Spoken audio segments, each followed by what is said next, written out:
Hello बच्चों, कैसे आप। आज की कहानी का नाम है सौतेली माँ। एक गांव में एक लड़की रहा करती थी जिसका नाम संगीता था। वो अपने माता पिता के साथ बहुत खुश थी, लेकिन एक दिन उसके माता पिता की कार एक्सीडेंट में मौत हो जाती है और संगीता अनाथ हो जाती है। उसके चाचा उसे लेकर घर आते हैं। अरे, तुम्हें कुछ समझता है या नहीं? तुम इस लड़की को इधर क्यों ले आए? अरे भाग्यवान, इसका हमारे सिवा इस दुनिया में कौन है। ये अब से हमारे साथ ही रहेगी, किधर नहीं जाएगी, समझी? चाची जी, मैं आपकी हर बात सुनूंगी। चाची जी, मुझे इधर रहने दीजिए ना। अरे ओ संगीता, उठ जाओ। इधर रहना है ना तो घर के सारे काम करना पड़ेंगे। कैसे काम चाची जी? चल, मेरे बेटी के लिए और मेरे लिए जल्दी से अच्छा सा नाश्ता बना दे। लेकिन चाची जी, मुझे तो खाना बनाना आता ही नहीं। कैसी माँ थी तेरी, तुझे कुछ भी नहीं सिखाया उसने? चाची जी, मेरी माँ बहुत अच्छी थी। आप मेरी माँ को कुछ भी मत कहिए, मुझे उल्टा जवाब देती है। अभी बताती हूँ तुझे तो। चाची जी, मुझे मत मारिए। आप जैसे बोलोगे मैं वैसा करूँगी। मैं आपकी हर बात सुनूंगी चाची जी। संगीता सुबह उठकर घर का सारा काम किया करती थी, छोटे काम से लेकर बड़े काम तक। जब वह सारा काम कर लेती तब जाकर उसकी चाची उठती थी। चाची उठने के बाद संगीता के ऊपर खूब चिल्लाती और उसके काम में कमी निकालती थी। संगीता के चाचा चाची अपनी बेटी से बहुत प्यार करते थे। वो उसे कुछ भी काम नहीं करने देते थे। बेचारी संगीता, उसकी चाची उससे घर का सारा काम कराती थी। एक दिन जब गीता उसके सहेली को लेकर घर आती है तो संगीता के हाथ से गलती से चाय नीचे गिर जाती है।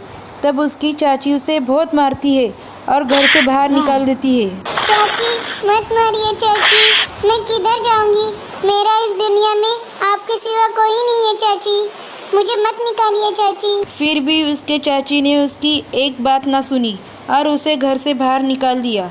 संगीता घर से बाहर होने के बाद जंगल का रास्ता चुना। वह जंगल में चली गई। जंगल में आगे उसे कोई रास्ता समझ नहीं आ रहा था। डर के मारे संगीता रोने लगी। तभी उधर से एक बूढ़ी औरत गुजर रही थी। उसने संगीता को रोते हुए देखा और उससे पूछा, बेटा, तुम इस घने जंगल में अकेली क्या कर रही हो? मेरे चाचा चाची ने मुझे घर से बाहर निकाल दिया। अब इस दुनिया में मेरा कोई नहीं है, मैं अकेली हूँ माँ जी। चलो बेटा, मेरे साथ चलो। पास ही मेरी झोपड़ी है, तुम मेरे साथ रह सकती हो। माँ, आपने मुझे यहाँ रहने दिया तो आज से मैं आपके सारे काम करूँगी। आप कोई भी काम नहीं करेगी। बेटा, जब से तुम आई हो तुम ही सारे काम करती हो, मुझे तो कुछ भी नहीं करने देती तुम। ऐसे ही एक साल बीत जाता है। बूढ़ी औरत को जानकारी मिलती है कि राजकुमार के लिए लड़की को खोजा जा रहा है। इस बात को बूढ़ी औरत ने लड़की को बताया। तुम राजकुमारी बनना चाहती हो? माँ, आप मजाक तो नहीं कर रही?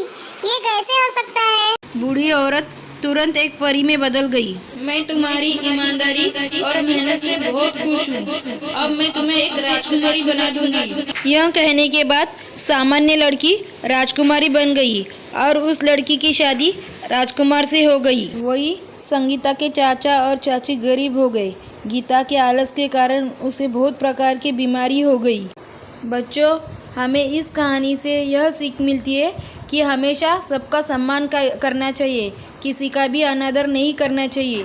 अगर आपको कहानी अच्छी लगी हो तो प्लीज़ लाइक और सब्सक्राइब ज़रूर कीजिए। Thank you.